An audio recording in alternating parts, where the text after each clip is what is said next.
What is going on here? What is going on in this place? How many take their attention out of their default mode and then place it on the awareness of their character that they're presenting to everyone? And then watch the character and separate from that and hold the awareness that I am it.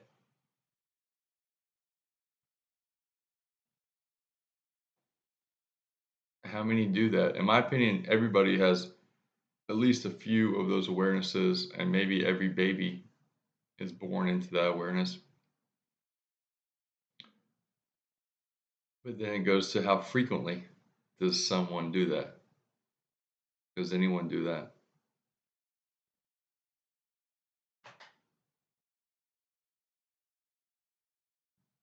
See, we are divine limitless spirit energy,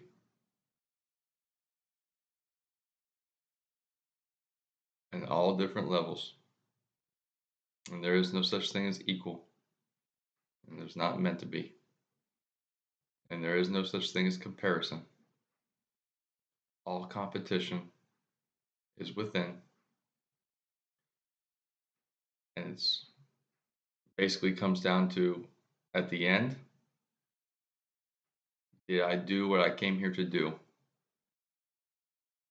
Or did I live my life in a default mode and completely forget? That's basically the whole thing. The trick is that when someone's within default mode, there's no handing them anything that will take them out of it. Lead a horse to water.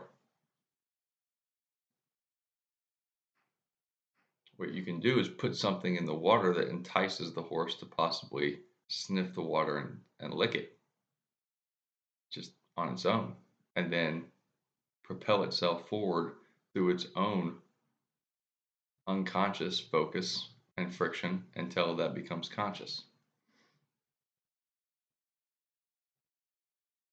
So we have default mode, we have our character, and then we have awareness of ourself as the it, the is, the energy, the awareness of our awareness, a higher level of consciousness that we are always accessing, and which is the real us, real you, real I, which is connected to who we were before we embodied in this way, and who we always will be. But there are more levels than that, in my opinion. And within the default mode and the character, there's levels within that as well. But just to keep it simple, you have a default program, you have a character, and you have the awareness of yourself as spirit energy. It becomes very difficult for most to, even if they're offered the words, connect in themselves with their spirit energy because they're so used to holding on with everything they have to the information and the repetition of fear from their default program, default mode. It's like living your entire life underwater with a bucket on your head and thinking that the whole ocean is what you're participating in. But in reality, you're just sitting about 12 feet down below the waves, right offshore, with millions of other people in a line holding a bucket over your head. And it wasn't your idea to begin with. Most of what I'm saying is I'm talking to me. All conversation is one with self. All argument is one with self. Your words are for you, your actions are for everyone else. It might sound like I'm just throwing out these one-liners, but this is important. Take any of this that is of value to you, write it down or write it up so that you can hold on to the gnosis of that memory, so that you're creating the memory of that. It's easy if you put your intention on it. This is important. Attention on the intention. You make the intention. This is important. The attention. I'm going to remember and keep reminding myself that this is important. And it just happens by itself. It seeps into the unconscious. But if we see something that's interesting, someone says something that's profound, we're like, that could change my life. What you pay attention to grows. It's really all you need. But for most, that can hit. Well, for most, that will just go right around them. For some, that can hit. That can be a thing that is a rock that hits the water in front of the horse and gives the horse the idea, let me drink this water. And then they're off on their journey.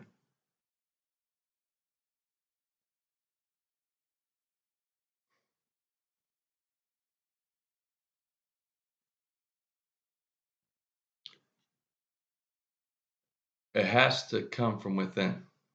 Everything has to come from within. The awareness aspect, the third aspect, the real you, is attached to cause. The character is perceiving and living within what in existence is the effect. So we are actually, if you put the character and the awareness, the spirit energy together, we are actually creating or participating in the creation of the events in our life.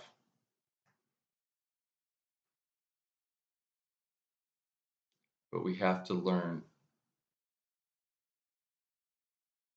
to be able to apply things that have great value and not go into default mode.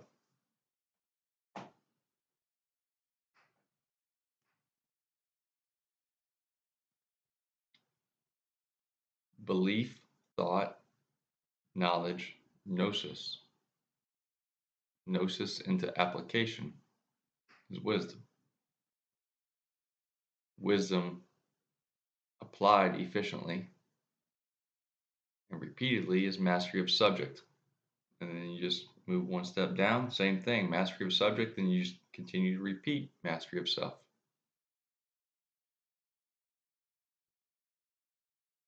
My requirement is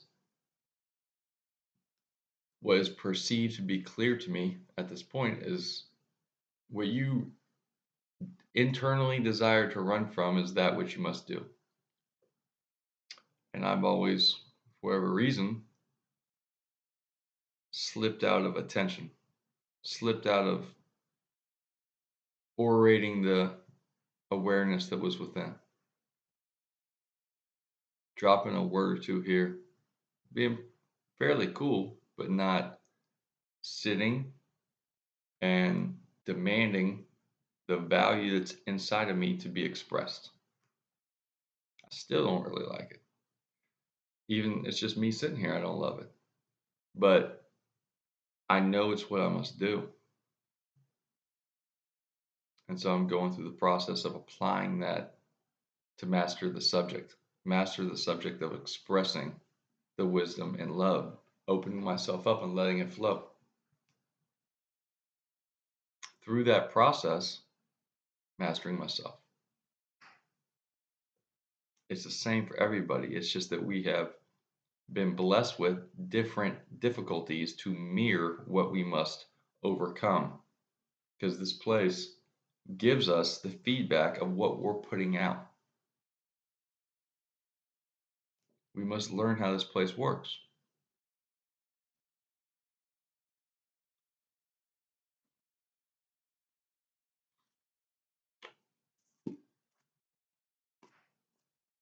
I don't know if there's a subject to actually speak about right now. I'm just kind of going.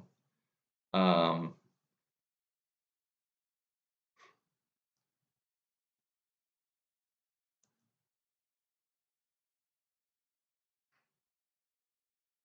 this world, um, this nature that we're in, that is called Earth or whatever,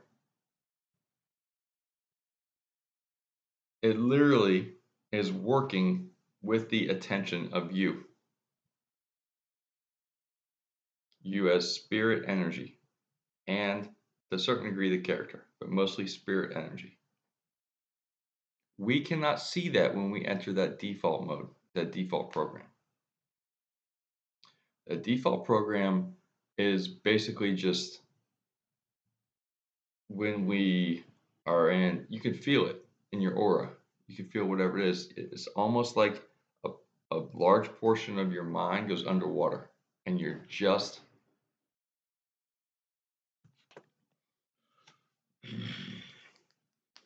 minor interruption. So default mode,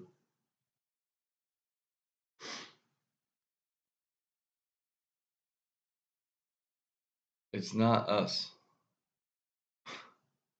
at all. And it's not a problem either. It's just when you come to the awareness that you desire more, the default mode's not going to get you there. It's for your safety to fit in with everybody else that's in the default mode. It's basically keeping everyone in life in a kindergarten safety classroom in the shallow end of the pool. You know, nobody's going to drown. Everything's predictable. But the truth is, there is not magnificence there in the default mode. And most folks are operating within the default mode most of their life.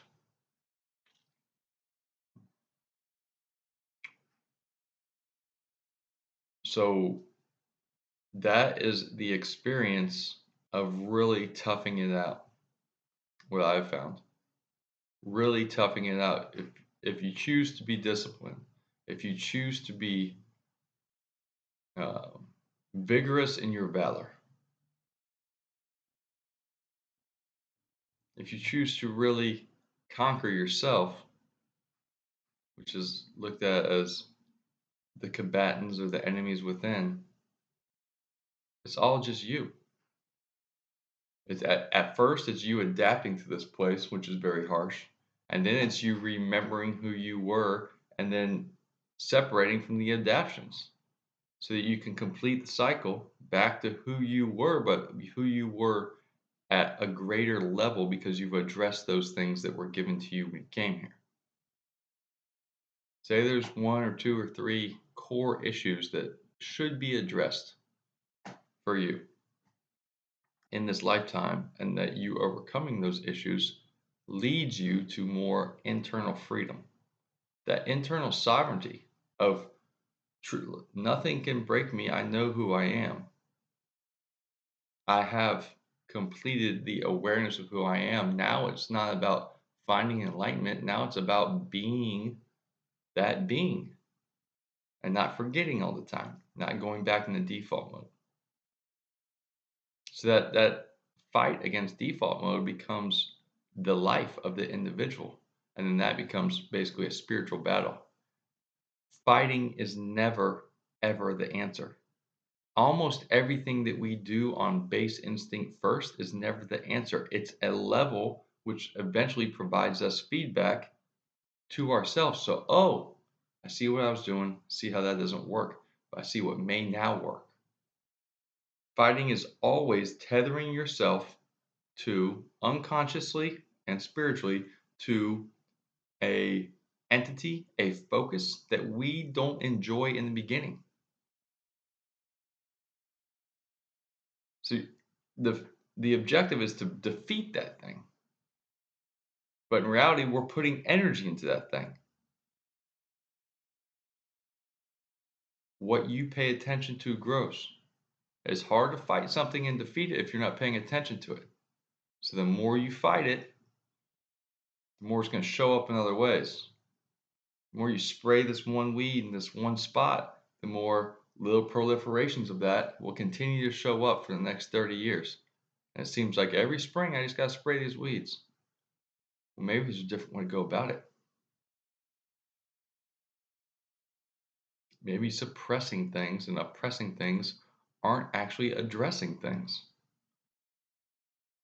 The things in your life are the appearance of the theme of that which you are authoring. You're in control of this whole thing, and you're living your life as if you're in control of nothing when you're in default mode. That is not a good or bad thing. That is a safety net. When you're desiring, if you ever hear this, if I ever hear this, again, I'm talking to me, more than likely, any audio or video communication of this conversation, one with self, is at the level of an individual who's aware of what would be considered the term default mode anyway. They're already aware of that.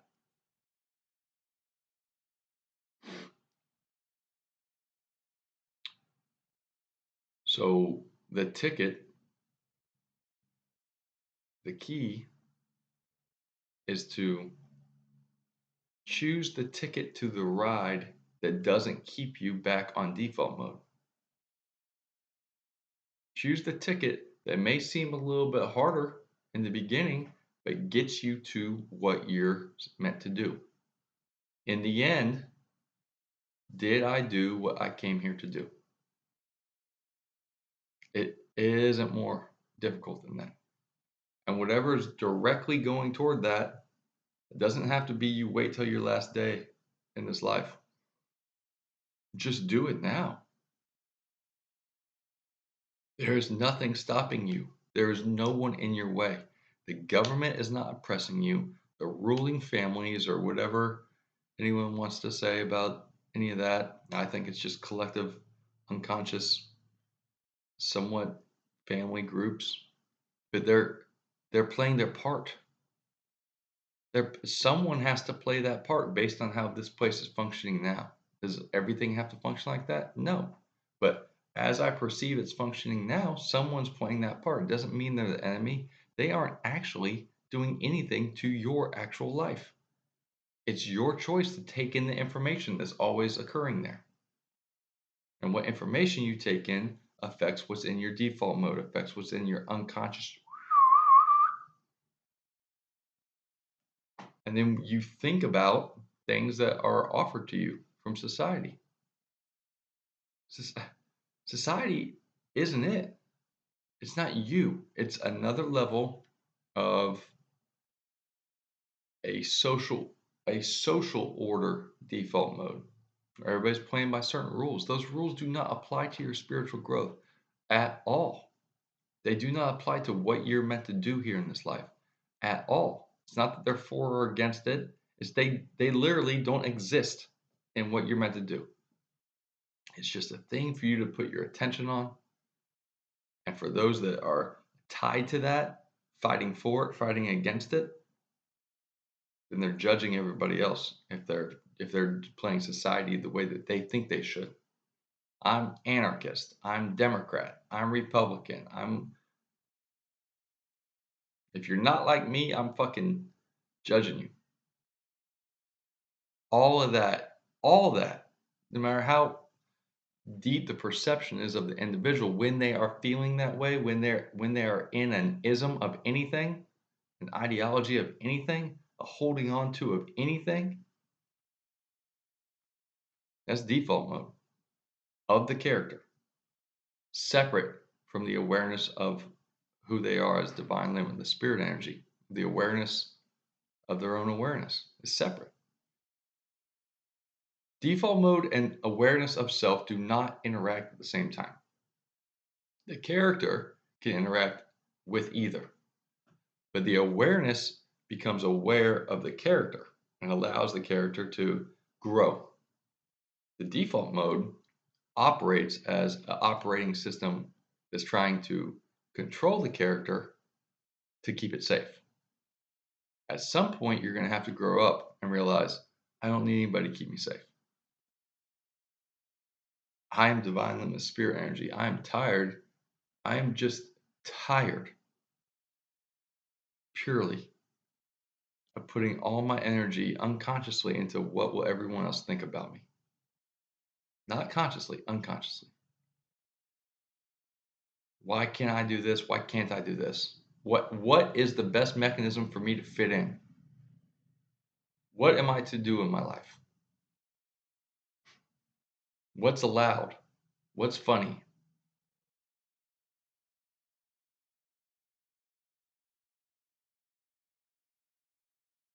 There's so much going on in the perception of the individual that is layered and is within the default mode, that when we're in the default mode, it's natural.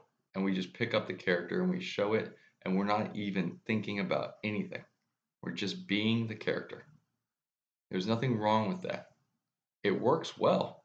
It works very well.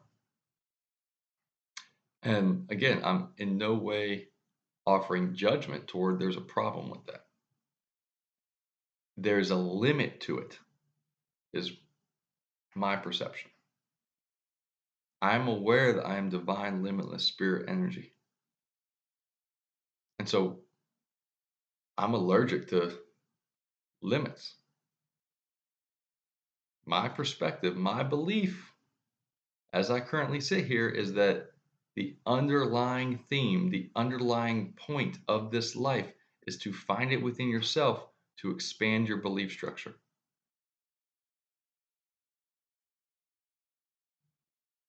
Continue on that path, expanding yourself by expanding your belief structure.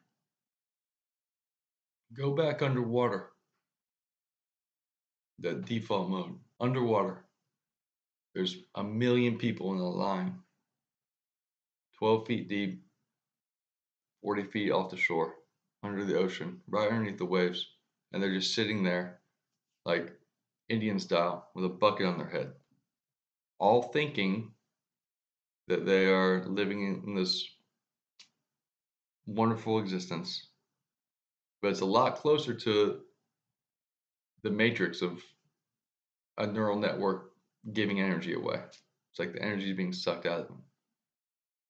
It's almost like they're in a virtual reality box under the ocean, thinking they're in the ocean, but they're holding on to a bucket over their head so they can breathe, and they're living with a bucket that's far from their face. But human beings can get used to anything.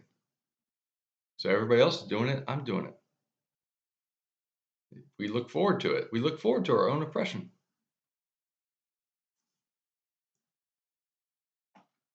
So we're sitting there with a bucket on our head, Indian style, offshore a little bit. And a lot of changes going on all over the natural world, all over the place. And we're kind of aware of them. We're aware when the sun goes up and the moon changes, and we're aware of weather changes. We're aware of maybe bigger fish or birds every once in a while. But for the most part, the only thing that we really are operating as is a default program with our imprinted imagination, not our actual imagination, our imprinted imagination based on the information that we've received, just playing in a loop over and over and over and over again. And it's the same themes, but slightly different characters forever. So, same sports that we watch, same TV shows that we watch, same music that we listen to, same elections and political battles, same very slightly contorting, but basically the same premise of how and what we worship, same judgments. So it's the same theme for everything that keeps everyone in a certain level with this bucket over their head. And if this isn't landing for you, it's not for you. No big deal.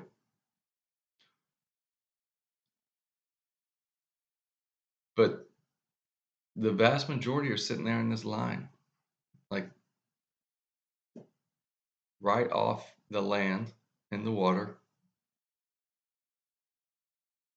And it's so long, it goes around all the land everywhere. And it's just everyone's connected and nobody realizes it because inside these buckets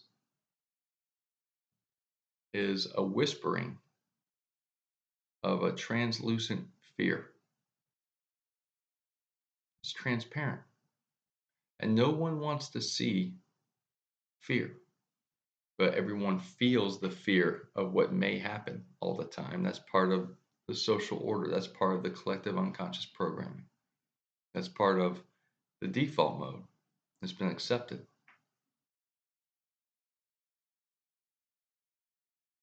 So the only way to come to the realization, I'm holding the fucking bucket on my head, is to address the fear that's keeping you from seeing the bucket. You're so used to seeing the bucket, your eyes, your mind is playing tricks on you and acting like this is normal. This is how it's supposed to be. But you can't see the bucket because of the way that your mind is flipping it, because you don't want to address the inside barrier of that bucket, which is fear. And truthfully, completely, genuinely wide open, that fear is just an opportunity for you to address something within yourself. And you really, really, really don't like addressing things within yourself because you don't want anybody else to see what's wrong with you.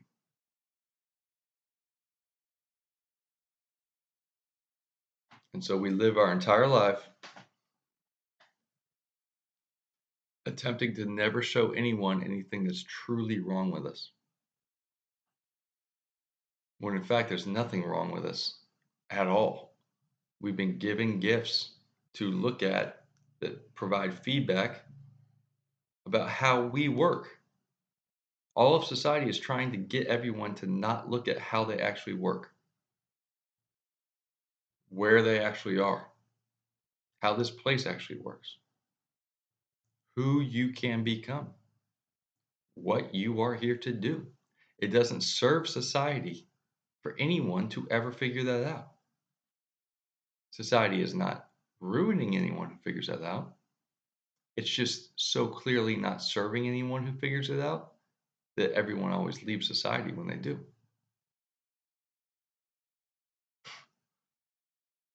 Because it's so far removed from the frequency, the resonance of where they're going once they figure it out. Society ain't it, but it does serve a little bit for us to receive the feedback of what we're not meant to do to be able to get past it. It's all about going within you and seeing the issues that have been offered to you when you came here. And how long has it been since you've addressed those things? Has it been your whole life? Or has it been 20 years? Or has it been 30 days? Let's go back and address them. It's not a big deal. It seems like a huge deal when you're in default mode. But when you get yourself out of default mode and you can just sit with the awareness of the real you, and the awareness of the character, you don't have to kill the character, just that there's a character of you. You're wearing awareness of both. Okay, that's all we have to do for step one. And then let's address the things that the character is attempting to not show to everyone else. Because those things are empowering how efficiently the engine of this character operates. And they're putting limits on what this character can do. And then those are tied to the purpose of this divine, limitless spirit energy's embodiment here. There is a purpose. You have purpose.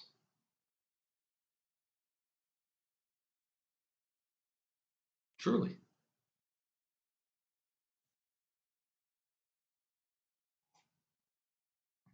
So, say we're in default mode and we come to an awareness of a quiet moment by ourselves.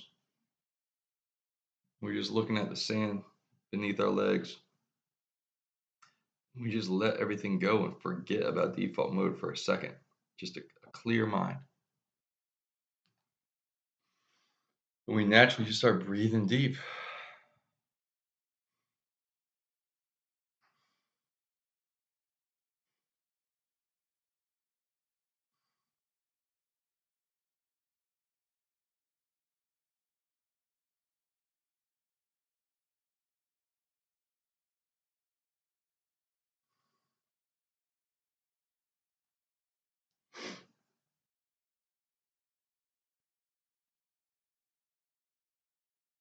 I'm not this bucket. There is a bucket.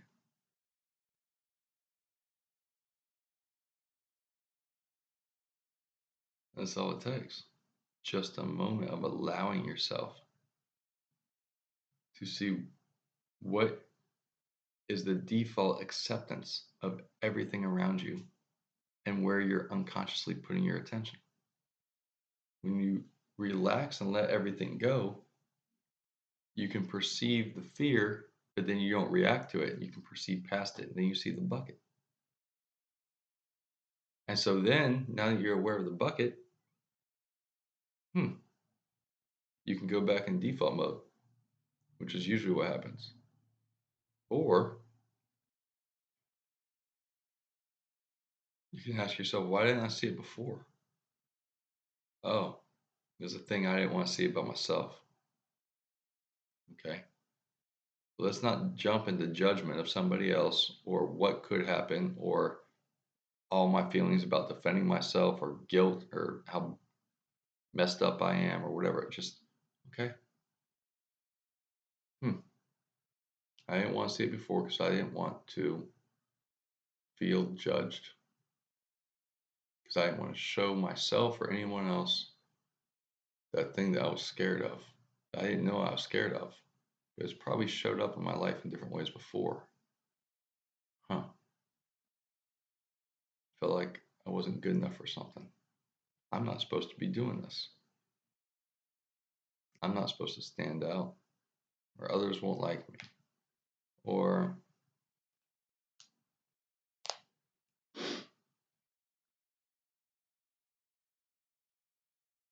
really, I'm just supposed to stay in my lane. Really, I'm just a pretty girl and that's it. Really, I'm just a guy who plays sports and that's it. Really, I'm just a nerd. I have to stay a nerd. Whatever it is, some limiting belief in there. Well, where did that limiting belief even come from? Well, we can jump into that, but more than likely, the best thing to do now that we just started becoming aware that we have a bucket on our head is just sit with that first fear. Sit with that first fear.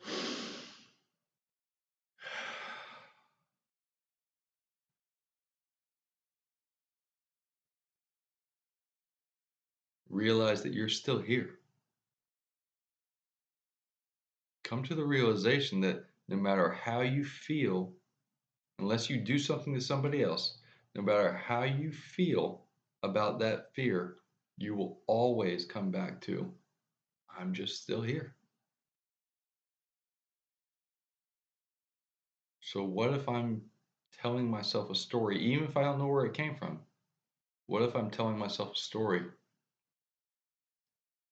This fear is bigger than me.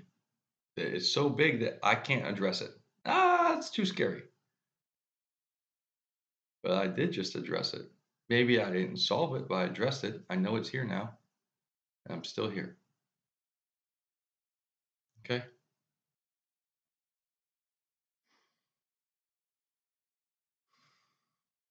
Now what is this core fear? The very first one in this first bucket that kept us from seeing the bucket. This transparent barrier. this thickness of that which we shall not look at. Hmm. That I'm not good enough? Not good enough, why? I don't want anybody to look at me about the thing I'm not good enough. Well, what is that? Doesn't really matter. I messed up playing piano in front of people on stage one time when I was little. I got in real big trouble for beating some kid up one time. I got um, shamed for having sex at too young of an age, and uh, I I then became a drug addict. Like whatever, it doesn't matter. I lost my job and I haven't been able to provide for my family. What, like, it doesn't matter. Just the core thing that's like, bah, okay? Where's that coming from? I'm not good enough. I would say you're here to figure out that you are not only good enough, but that you are everything. But let's just say that that fear of what has happened or what may happen, I'm a worrier in general. I'm a worrying grandma. I'm frantic about everything. That fear is sitting right here in front of you now, and you're holding onto the bucket, but you know that you're holding onto a bucket, but you're not necessarily strong enough just to let the bucket go. You haven't even thought about letting the bucket go, but now you're in a place of realizing that it's fear that kept you from seeing it. So now you're looking at fear sitting there, not thinking about all the things that are just rolling around in the unconscious default mode, but you're actually one by one slowly going across a screen inside yourself. Well, what's actually the tether that kept me from seeing this fear? Okay. So it's that I'm worrying about everything all the time. It's that I'm super worried that something might go wrong, and I'm super worried about my daughter.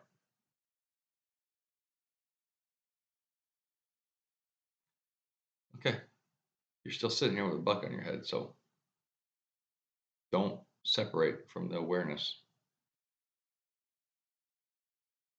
of that one thing that's underlying what you feel like is this fear.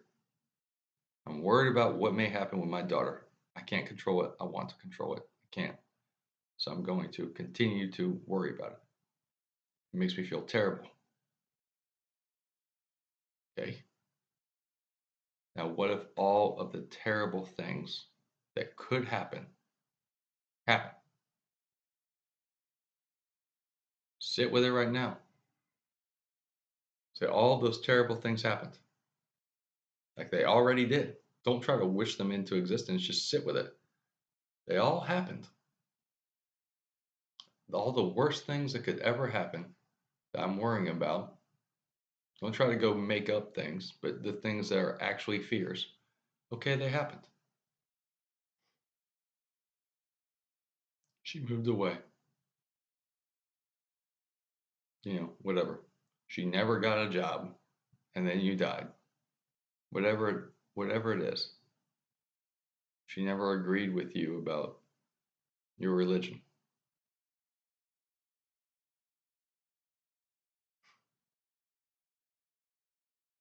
She didn't raise her kids the way you think that she should. What it does, like these are little points. They're not the internal thing.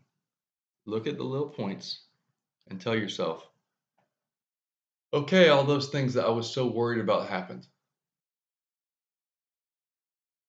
Now, well, hell, am I still here? Am I still holding a bucket on my head? Am I still in this one moment?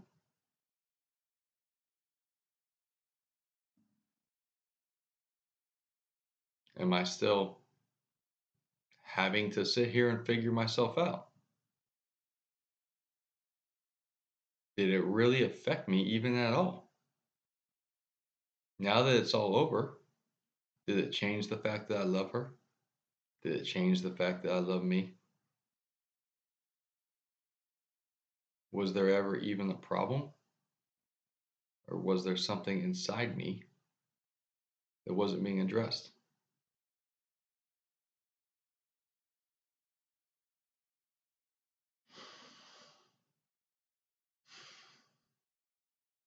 All the things I didn't want to happen happened. I didn't realize I was living in fear.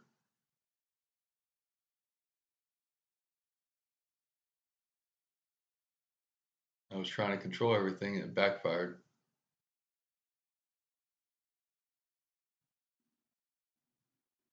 Now what? I'm still me, and nothing has really changed. The only thing I have is going back to either being in the default program, the default mode, or not. So now I'm aware of the default mode of just going back to me in default mode. I lost everything. I lost my business, I lost my family, lost everything. Okay, that was my big fear, and it happened. Okay, now I'm sitting here, still me, still in this place, still hiding from the point of my life. Hmm. Well, I guess I'm not scared of that anymore. Can't really be scared of something once you've it's happened and you've dealt with it. Like, oh wow,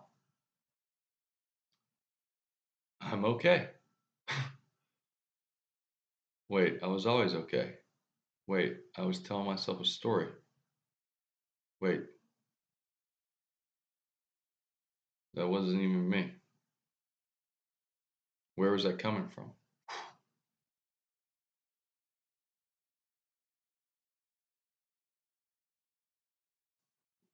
To find out where it's coming from, you gotta let go of that bucket.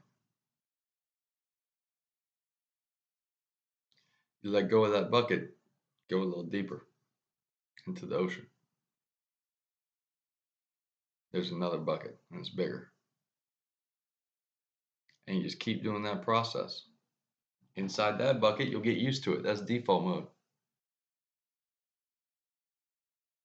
Get used to that bigger bucket. It's not as close to your face, but it's still pretty close. There's still another line of people. And you're still sitting Indian style. You're still at the bottom of the ocean. You're only 100 feet offshore now. Bigger bucket. It's new. It's new. It's new. It's great. It's normal. It's normal. Default mode. Default mode.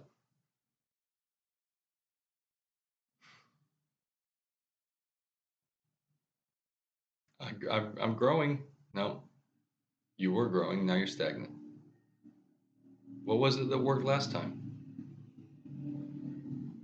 What was it that worked? I don't want to think about that. I'm just in default mode. Eventually, this sucks.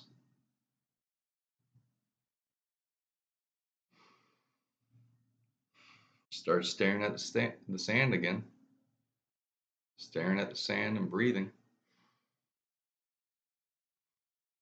Look up. Have this feeling in your body. Wait, I know this feeling. I'm holding something tight inside me. Oh, holding something again. Holding on to a bucket. How come I couldn't see it? Oh, it feels like fear in here. How come I didn't feel the fear a couple seconds ago? I'm underwater. Forgot about that. I'm breathing inside a bucket. Okay, I've done this before. What is it that I'm scared of? What's bothering me? If I address it, will I still be here? Will I be okay? Did something terrible happen to me in whatever life? Did I do something terrible? Do I have purpose in this life that I must grow past whatever this is?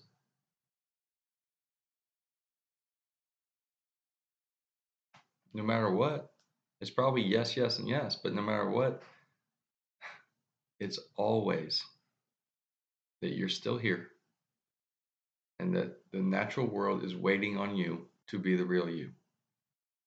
And society, in the default mode of the collective unconscious,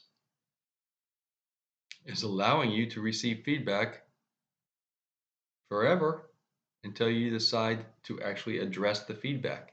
And when you do that, there will be fears. And those fears will tell you the story of what's going on inside you and what you must do. And if you choose to not address those, then you will just be at that level. But if you continue to address each fear one by one, you will then have the power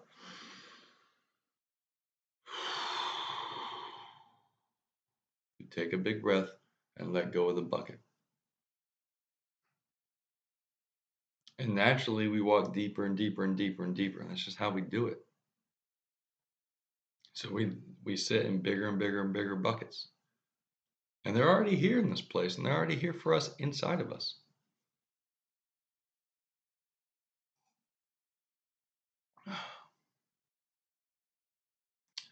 Until one day you're not fucking scared anymore. One day what becomes very interesting, which is also scary in and of itself, is no longer living within buckets. Finding how to breathe and be you, walking along the bottom of the ocean on your own. And you will every once in a while come across another enlightened individual. You won't sit with them and follow them around forever. But you will see that they're on their path, and they will see that you're on yours. Your job is not to see them, maybe provide them with a little guidance, maybe not. But your job is to watch you and guide you. Your footprints in the sand underneath the bottom of the ocean will leave luminescence for others to follow if they get lost at some point in their life and their journey. But it's a lonely and rewarding and beautiful and perfect road that you are carving out for you. That's why you're here. Once you address all the fears in the buckets, which are mind boxes, by the way, they're mind boxes.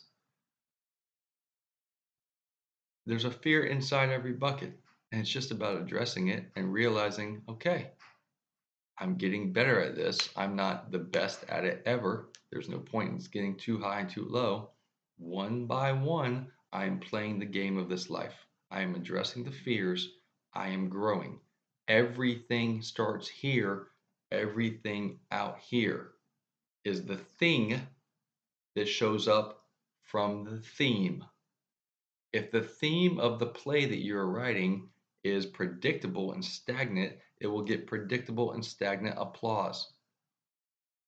If it is remarkable and a shocking rendition and a new twist of the hero's journey, in which there is no give up and you are completing your mission here, it will be one of the great applauses in all of history.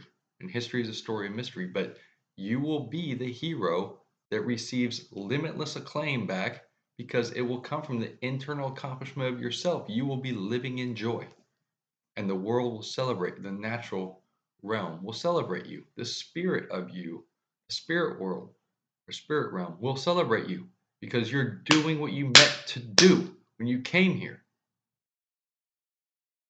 You have purpose. But if you try to write this great play from inside mind boxes and you just give up at a certain point, there's no judgment there.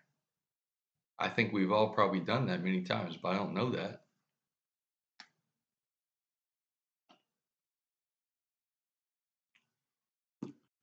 Um, Trying to write this magnificent version of you without going through the process of applying it into wisdom, but just thinking about it and not actually creating it, that's out of order. That's putting this first. This is first. Start with the heart. The heart provides the intention. The mind is perfect at putting its attention and assisting in the propulsion of energy and creation of a thing. But don't let this thing be the thing that comes up with the intention. That's not the purpose of this place. Start with the heart. That's where you find your intention. Through the imagination of the heart, the prism of the soul, you allow it to flow through you. It is the spark. It's there. The mind, holding the attention of the female energy on the intention, the spark of the imagination from the heart, tells you what you're meant to do right now. And then you listen with your belly, your rudder, hold the intention and attention on one thing that's your focus, and then apply friction to that focus. It's not just about thinking about something. And most people are never thinking about anything. Most people, most of the time, are operating in default mode. So if you're attempting to think in default mode, you're battling yourself. Thinking is good because you can come to very interesting conclusions that way. I've thought a lot. But when you work on mastering yourself, you end up coming back to brevity and seeing the simple solutions that were there all along. It's just about having the awareness of how to apply them and what they really, really, really, truly mean at deeper levels. Seek and you shall find. Ask and you shall receive. You are in control of this thing. Everything is an offering. Your fear is your mirror here. You're it. And you're scared. So you don't address those things that you must address. And you're not supposed to address them more than one by one. Slow is smooth, smooth is fast. Be you. Stop hiding the real you to make a social order comfortable. The default mode forces everyone to middle themselves to make everyone else comfortable who's middling themselves, who's unconsciously attempting to make everyone else comfortable because they're middling themselves. And middling yourselves is the perfect way to avoid your own greatness. And then it hurts too much to even look at what you could have done. And it's really not that big of a deal. It's not this great guilt or shame or somebody messed up their life or anything like that. It's an offering and an opportunity. You have a calling. What are you going to do with it? It's not a pump up speech. It's not self help. There are mechanisms of how this place works. Being aware of your own mind boxes that you've participated in, allowing, or you've unconsciously accepted from social orders from the collective unconscious. And you're the one holding and oppressing it, but you think you're doing it because it's fair because everybody else is doing it. So you're fitting in. You start doing it when you're little. It just never occurred to you not to do it. The only way that I'm aware of to stop doing that is addressing these fears. And maybe you can do it with ayahuasca and do it all in one sweep. You know, uh, but you're still going to have to come back to whatever your life cycle is, whatever region you live in, and pull yourself out of the collective unconscious, address you on a consistent basis, and provide friction to your focus. You can have whatever epiphany anytime, anywhere. You can have an epiphany within any layer of a mind box, sitting there at the bottom of the ocean holding a bucket on your head. But that epiphany is going to go millions of times farther once you've actually released on the mind boxes and you're open and you're walking on the ocean floor towards deeper and deeper caverns. You're in the ocean creating. You're with the natural realm. Once you release the mind boxes, which is addressing the fears, maybe there's two, maybe there's 200, but this is the path, or a path. It's a provable path that will work. One by one, addressing a fear within you and then applying focus and friction to the solution, not the fear, and continuing on.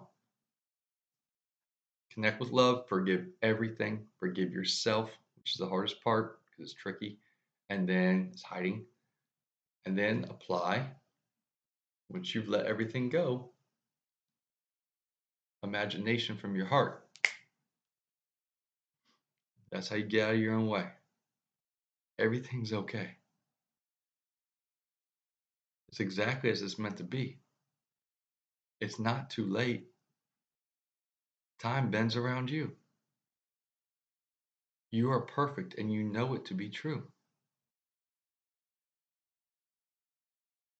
You're the greatest creature that there's ever been. And you are of creation. You are creation. And you are creating. But if you're creating consistently from a place of fear, because fear is the closest thing to you in a mind box, and you have 45 mind boxes on top of you that you've accepted, and they're all chained together, or you have 45 mind boxes to go in your journey, it seems like it's too much to even start. You can't even see them, you just know there's a lot there. You get frustrated by the vagueness of, well, I feel like there's a bunch of different. When you're frustrated like that, it seems like things are overwhelming. You don't know where to start. You need a life coach. Shit's fucked up. You have purpose. It's not going to go well if you try to do more than one thing at a time, because what you put your attention on as divine, limitless spirit energy grows.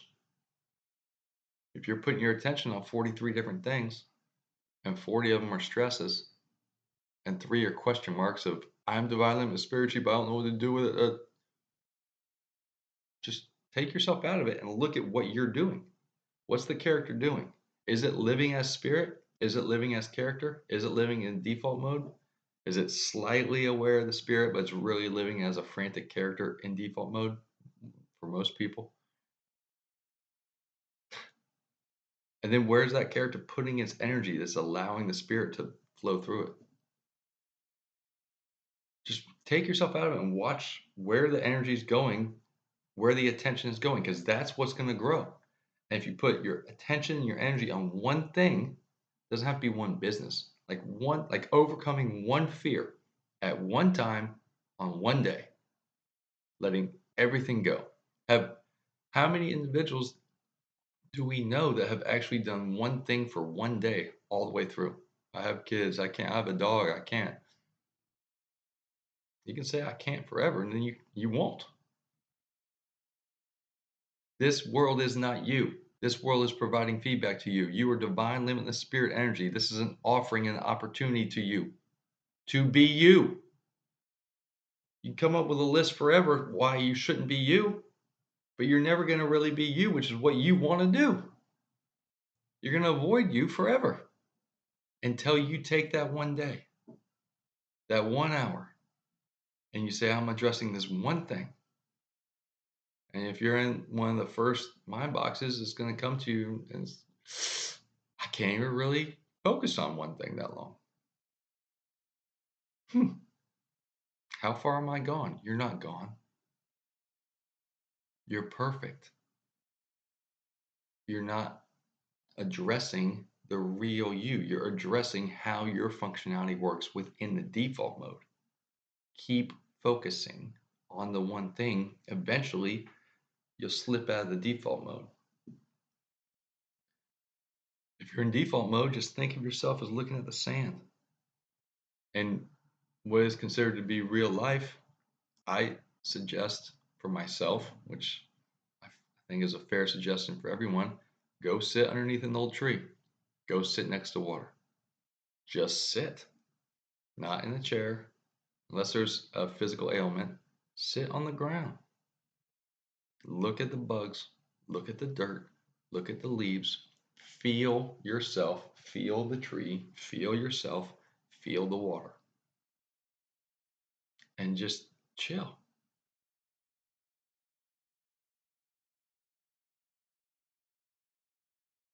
You can do it however you want. I found it's easier that way.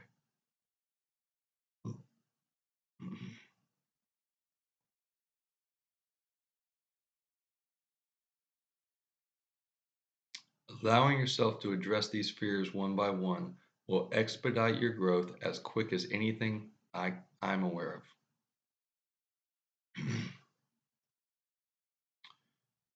The reason is because we receive joy via internal accomplishment. It's that thing inside us when we feel like we created something unique and good. My daughter started playing the violin out of nowhere the other day. Asked for one for Christmas. She's 6. Okay, awesome. Didn't want to play it. Then about a weekend, she picked it up, started playing it. The look on her face when she started playing it was remarkable. It was the look of beyond pride. It was the look of joy. Joy,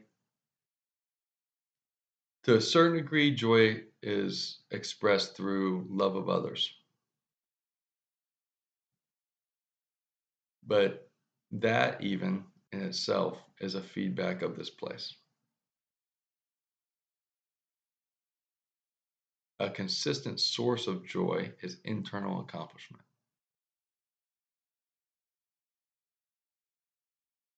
A consistent separation from internal accomplishment to the point of being used to it creates the environment for addiction. I don't mean pride, I don't mean being a hard worker. I mean that feeling when you have impressed yourself with the uniqueness of working with this natural realm.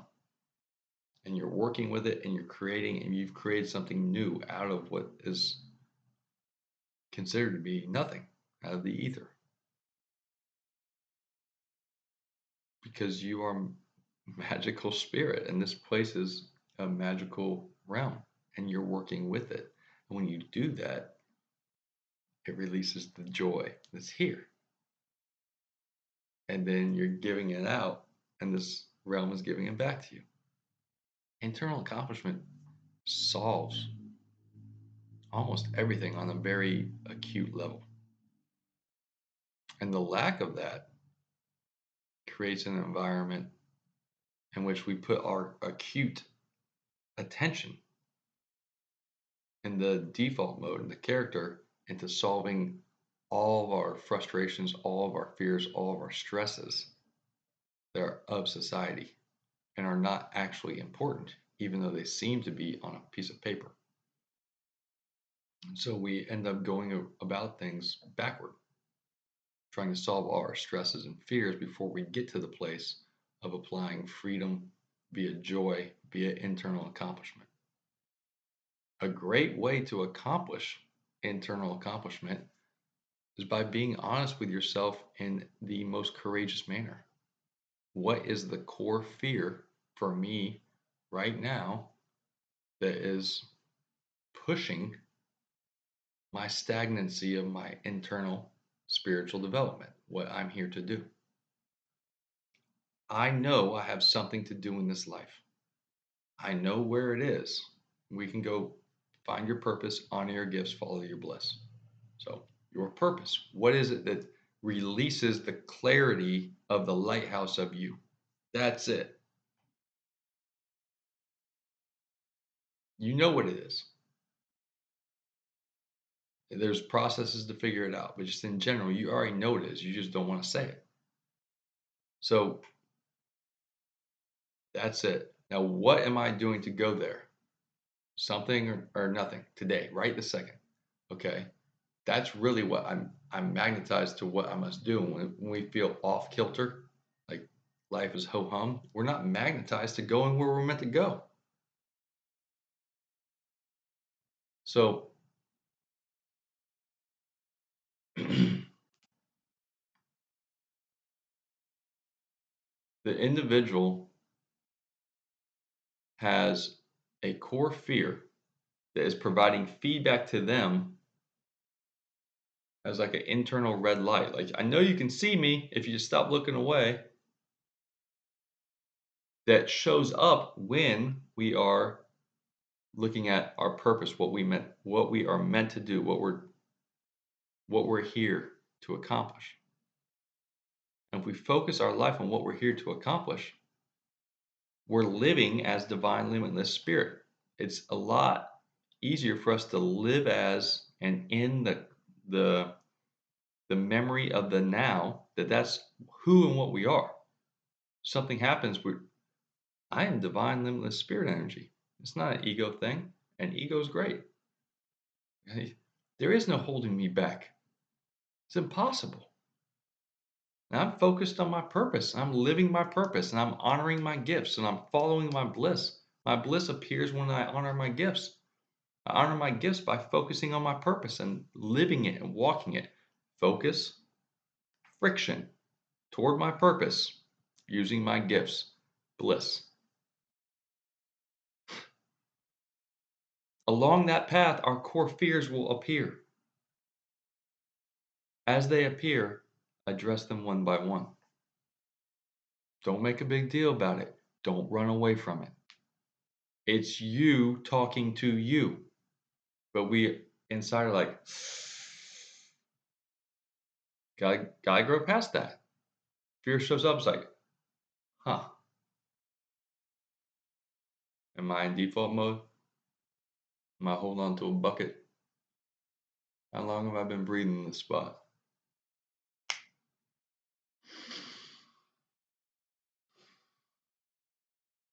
I'm limitless. I can do anything. I'm the one. Let me write down that fear. Let me write up that fear. Nobody else gave that to me. I can feel that fear is in there. I can feel it in my belly, but I'm not going to react to it. I'll honor that fear because it's telling me my story. It's telling me the next step in my story. If I'm in the very first chapter of my life, and not as a baby, but as an individual coming to awareness, and there's 180 fears that pop up, and they really are, condensed down to 4 core fears, then what would that book be like if we tried to address every single fear in the first chapter? A fucking mess. But how remarkable and efficient and beautiful and um, gracious would the blossoming of that book be if they overcame 180 fears within uh, within 40 chapters, one by one, until they got really good at it. And after releasing these mind boxes and these core fears, anything that was lingering, they began to expand their belief structure. What even am I? Where am I? How does this place work? What is possible for me? What am I capable of doing in this realm, in all realms, in connection with creation.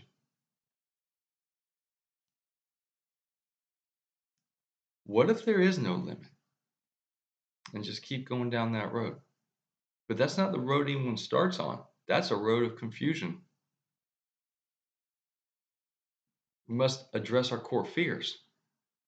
And it's easy because the world's always telling it to you, but you don't see them when you're in default mode.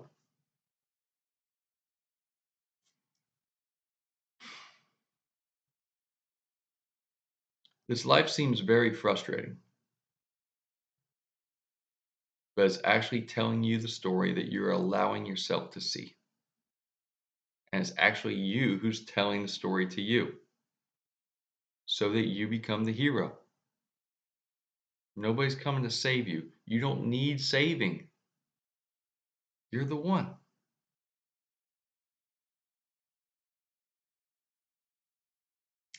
It's perfect. It's always been perfect. When you get frustrated, it feels like you're stuck. Feels like you're lonely. Feels like nobody understands. Everyone forever is in the same spot until they overcome themselves. And the only way to get there is by forgiving and letting go and growing. There's a masterful giant sequoia inside you. If you resonate with any of this, stop trying to be a rosebud. Let that perennial bush die off.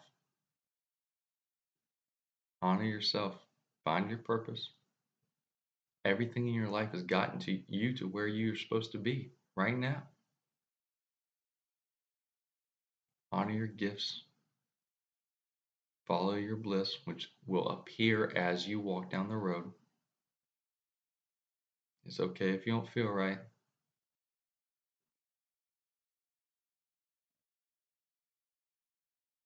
What you focus on, you get more of. What you fear, you feed. So focus on addressing and forgiving and releasing one fear at a time. Take the energy of you, the time, the space to focus on you. How much of your life are you really focusing on you compared to how much are you focusing on the external, which is a vibrating entity telling you back the story in your own life that you're propelling out. You already know the story. You don't have to look outside anymore. You know the story you're telling. You're ready to tell a greater story. You're ready to tell the story of who you really are. Not that you're the one and no one else is. You're the one and everyone else is. The only true competition is within. It's always been that way. You'll always be perfect no matter what. You don't need to say sorry for anything. No one needs to say sorry to you. You don't need more money. You don't need to live in a different place. You don't need to fear the government.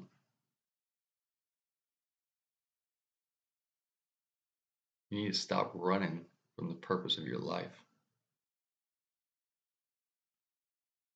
Man up, woman up, spirit up, embodiment of you up.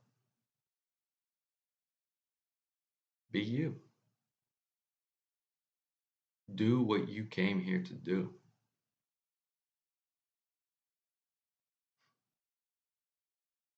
One step at a time. I love you. Prima Voltus Interior.